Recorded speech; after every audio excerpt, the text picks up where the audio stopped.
Welcome to Shadow Shorts. This is where every weekday at noon Eastern, I bring to you a short conversation with an expert, a thought leader, a doer in the realm of innovation for the built environment. My name is Jeff Echols. I'm a senior advisor and the head of marketing for Shadow Partners. And today I am joined by Raheel Ishtiaq. He is the director of product management for AIA Contract Documents.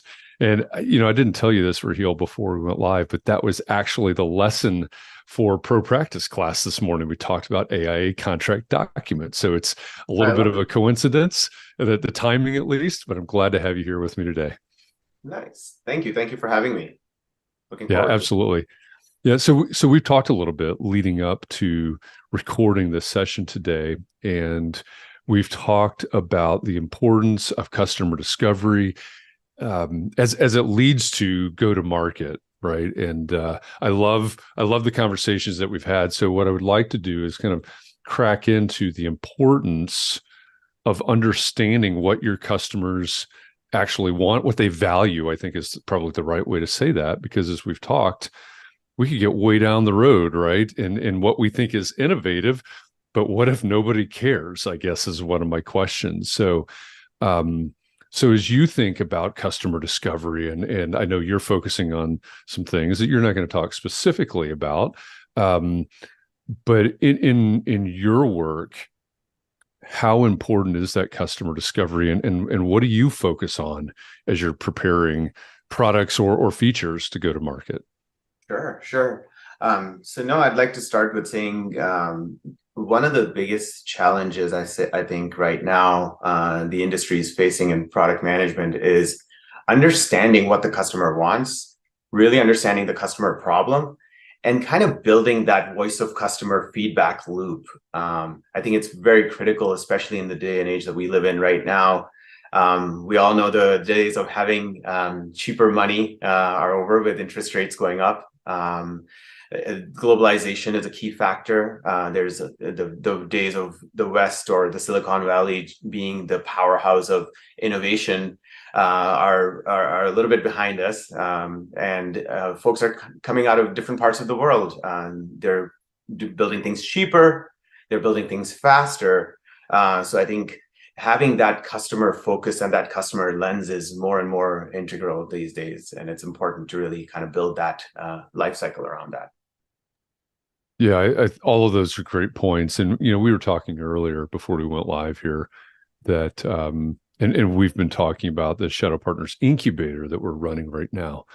Um, Last week, I like to bring a startup story to each one of the sessions. And last week we talked to Michael Hickman at Rabbit, and he gave us some of those if I had to do it over sort of stories. And those were really about that customer discovery. It was about partially about speed to market, certainly, but also about how do I take this to market and make sure that what I'm developing is what my customers want. And it is our startup founders really connected with that, certainly. And it really rang true, because it's, again, if I can develop all kinds of products, features, et cetera, but if it's not what my intended customer values, then what do I have? Yeah, I think very good point there, Jeff. I think building some level of a prototype, it doesn't have to be a full-on baked product, right? It doesn't have to be a working solution, something that's actually you've actually coded. But UX designs, screen mockups, Figma designs, those type of things go a really long way in kind of proving your hypotheses out, right? I think a lot of us right now have great ideas. Things are coming, especially with the onset of AI-based capabilities. We'll get into that in a little bit. Definitely would like to talk to you about that a little bit more. But everybody has great ideas. But if you're not putting something on paper very quickly, you're going down the path of spending a lot of money, spending a lot of resources, and spending a lot of time, valuable, right? So you get into that opportunity cost of building, and now you've gotten to a 60%, 50% complete product capability. And now you're putting it in front of the customers or even inside stakeholders, and you've gone down a rabbit hole that you potentially is now going to be really tough to dig out of. That's another challenge these days, is you go off and build something and kind of coming back out, having all of this tech debt in place, and cleaning up that can be a lot more of a time suck and a resource suck. So I think kind of bringing back to that point of proving out something, doing some level of proof of concept in the form of screen mockups, UX designs, and getting that in front of the customer is highly valuable. In my opinion, that there's a two-prong or kill two birds with one stone in that sense.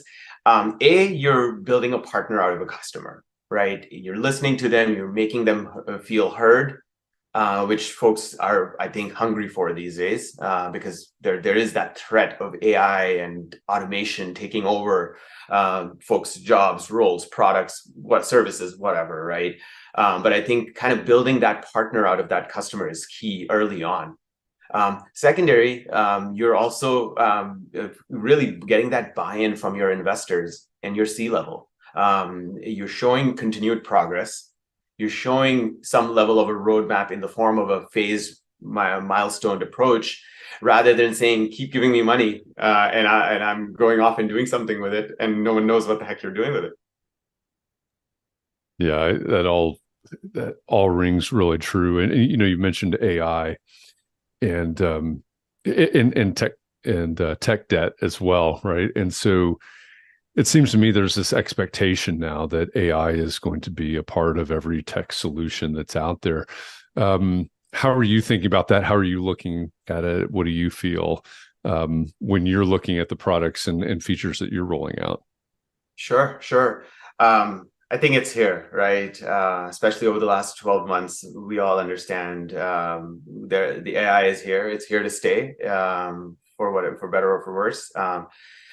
There's a lot of, I'll say, strength and opportunity in that space. I think doing that level of use case analysis is key, though. I think talking to your customers, understanding, again, going back to the customer pain points, and really drawing that out, whether it's as simple as a back of the napkin type use case scenario analysis, and understanding, quote unquote, the manual processes or the workflows that you're looking to integrate with AI or enhance or augment with AI. That piece is necessary, right? So it's kind of like, if I don't know what I'm looking to inject AI into, I'm just going to be shooting from the hip, or I'm shooting in the dark, right? So again, going back to that means you're going out of the office. You're not just sitting in your cubicle or your office and thinking through solutions and building things. You're going out, you're talking to the customer, you're really engaging with them and understanding their pain points to then bring AI into the picture, then figure out what capabilities can I do that. We all know AI is expensive too, right? It takes a lot of money and resources to build something around that. So that's one of the major things that we're challenging our folks with, is to make sure that when we are building an AI solution, or if we are going down the path, are we really solving a customer problem? Is that really going to then lead to some folks adopting or buying something that we're building? Because if not, that there's a lot of money being spent by folks that's not going to give them what they're looking for. Yeah. You mentioned before AI and workflows, and we see that a lot, right? The AI becomes a workflow tool, if that's the right way to say it. And I think you mentioned the idea that, hey, we created this tool and this workflow, but it didn't actually solve the problem, right? Now we've got these manual workarounds to actually engage with or fill the gap or whatever it is. We're essentially, I guess, we got the tool wrong. We get the application of the AI in the workflow wrong. When you're thinking about that, and I don't know, I'm not going to ask you specifically what your team is working on, but how do you have a methodology for figuring out what your customers want and need, and how that workflow might work for them, if that's the right application for it? Sure, sure. And I can take this back. Large part of my career has been around building automation solutions, and also really making sure that we're kind of injecting software solutions and technology solutions in areas that have bottlenecks in the process, or that is solving for a bottleneck that a customer or even business operations have. And in light of that, what I've learned, or whatever, and there's no right or wrong answer to that. I think it's an art, frankly, rather than a science. But I think it's a good mix of talking to the right customers, talking to the right stakeholders, if you may, to really understand where some of those challenges are.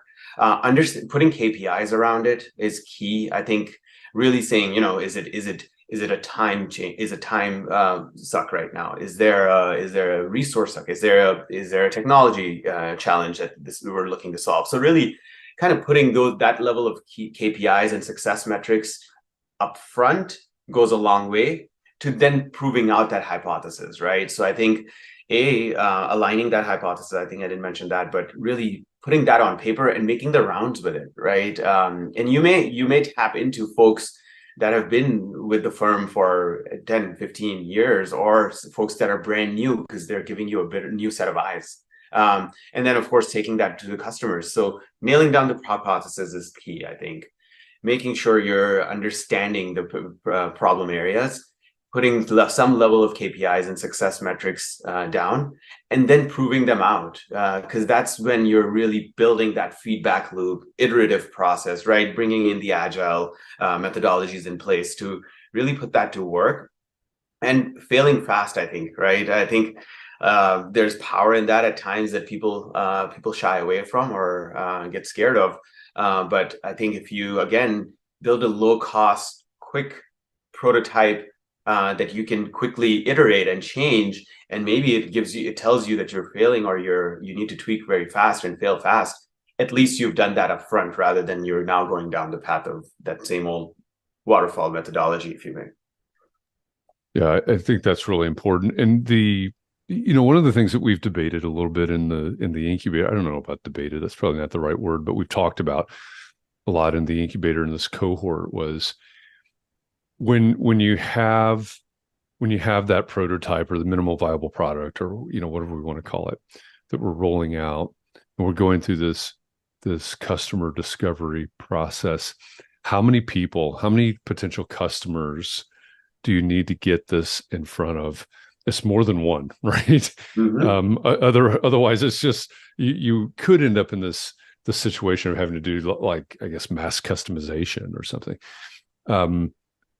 When you're working on this and you're going through this process on products or features, is there a magic number, or maybe it's a gut feel, again, maybe it's art, but when you're going through that, how many customers are you trying to test these ideas on? And I mean, this could be a huge range. Is it like one to five, or is it 10, or is it 100, or is it 1,000, or what's your approach to that? Yeah, no, very, very good question, Jeff. So something that I'm debating right now with my counterparts as well internally. I think we try to look at it, and I try to look at it from a persona perspective.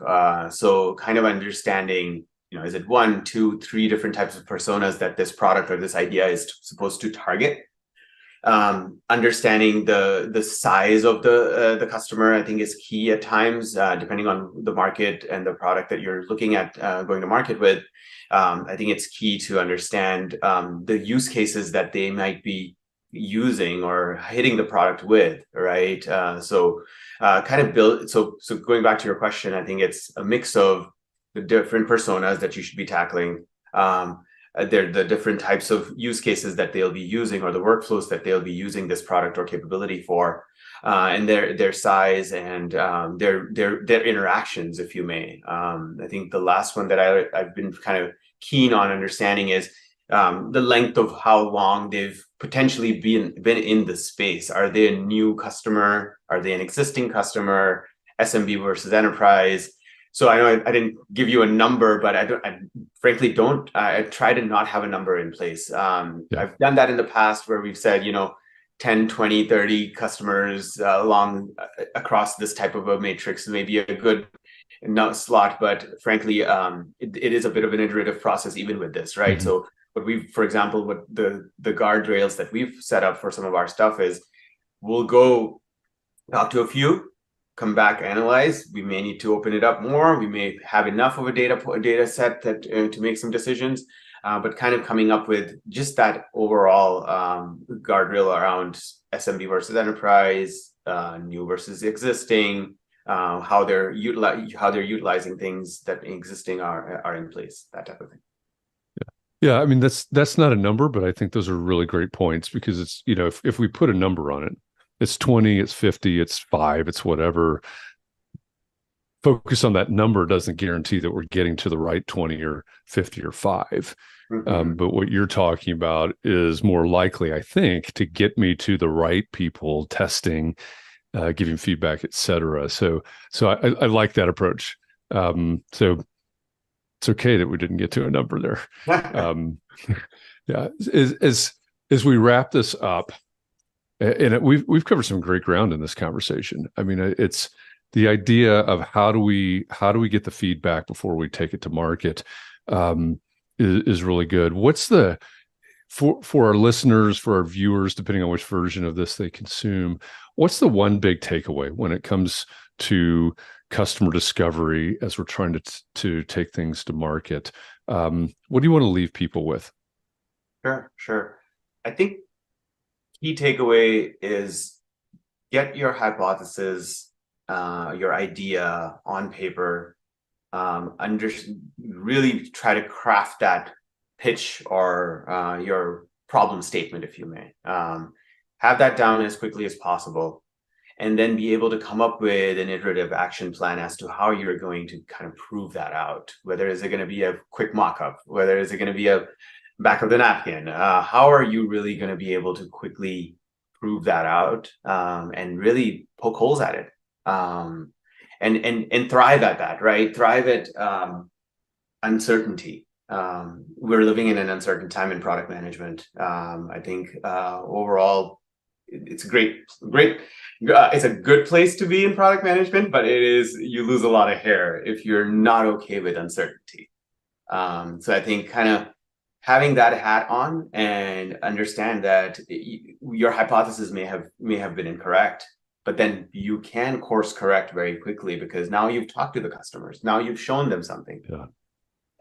Yeah, that's super important. I mean, like I said, I mean, I keep saying these things because we are in the middle of our incubator that's focused on customer discovery, and these are things that we talk about. These are lessons that we have, and it's what you're saying rings really true, because I think on some level you almost need to work to disprove your ideas so that you don't end up with confirmation bias and things like that. So Raheel Ishtiaq, thank you very much for bringing these lessons to us today. If you're a startup founder out there, or even if you're on the corporate side and you're developing your IP in-house, which we work with that a lot as well, remember these lessons that Raheel has shared with us today, because they are really, this is the secret to success, right? If you're not focused on it at this point, you're going to have a